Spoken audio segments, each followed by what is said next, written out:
It started with the usual, waking up in different places on smaller scales. Fall asleep on the couch, wake up in my bed. "Oh, Randy, I was the same way at your age," my mother used to say, with smiles and turnaways that marked the end of a discussion. Sometimes I thought it was my parents, but to what motivation would they do this? When I'm soundly in my bed, pick me up and lay me gently on the kitchen floor?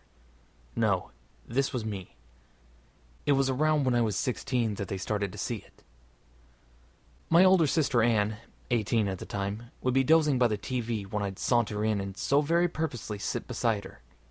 Sometimes she thought I was awake, only to have me not recall it the next day. Then the talking started. I'd walk into her room one late summer night, while she's up on her computer, and I stare blankly at her. She'd question me, and I'd answer yes to every question, open-ended and all. "Ren, you okay?" "Yes." "What's going on?" "Yes." Sometimes she'd find me in places, usually asleep. On several occasions, her walk-in closet. She'd yell at me and throw me out, saying, "Even with your fucking narcolepsy or whatever, that's private!" She was a very reserved person, and I always respected that in my waking life, even after she moved out. But it was all different asleep. Nothing was relevant, and none of it mattered. I've tried everything. For a while, I've slept in a sleeping bag zipped up to the neck with mittens. It never really worked, and I was beginning to wake up in stranger and stranger places. Granted, I never went too far from home, but it was becoming a regular thing that I'd wake up outside. Forest, streets. I was sleepless for days at a time, and it made me delusional. But I didn't care. I just wanted to be normal. My best friend, Darren, was very supportive, always calming me down when I was so sleep-deprived I felt like my mind would implode.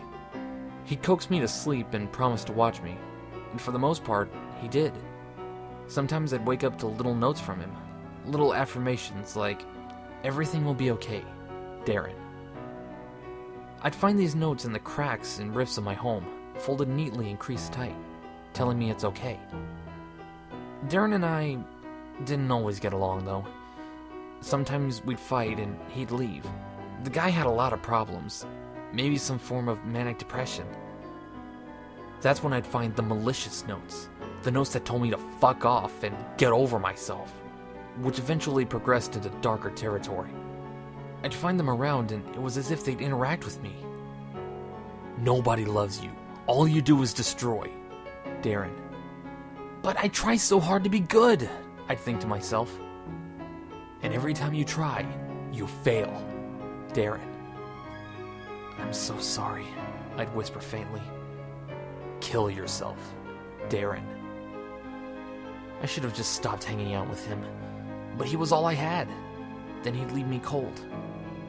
I'd wake up in the dirt under cold sweat with blood on my hands that I stole from myself in my slumber. "This is why you're worthless, Darren." Annie was leaving soon, going off to college. Over the course of a week, her room faded to emptiness as she took all her things to her dorm, and then only she was left. She said she'd be out in a week. It'd been months since I'd gotten a note from Darren. He hadn't been over to supply them. I was happy. Alone, but happy. He couldn't bother me anymore. And the night before Annie left, I went to sleep happy.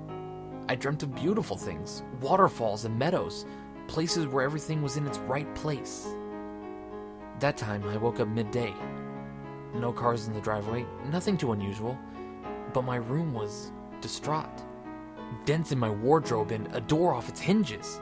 It must have been a crazy night, but at least I was still in my bed. I went down the hall to check if Annie was still there. She never said when she was leaving. Her room was empty as usual, but something was off this time. Her closet was open a crack. She never left her closet open, not even the slightest bit. It was her private zone, her sanctuary. That's when I saw the little drops on the floor, smeared like crimson pastels, like someone had gone over to spread them. I followed them to the closet, looking down the whole way. I reached the door and wrapped my fingers around the edge, slowly pushing forward. And there she was, mangled and beaten, the veins in her neck torn out. The carpet was no longer off-white and dry, but moist and crimson. It was as if she were mauled by an animal. And I saw it.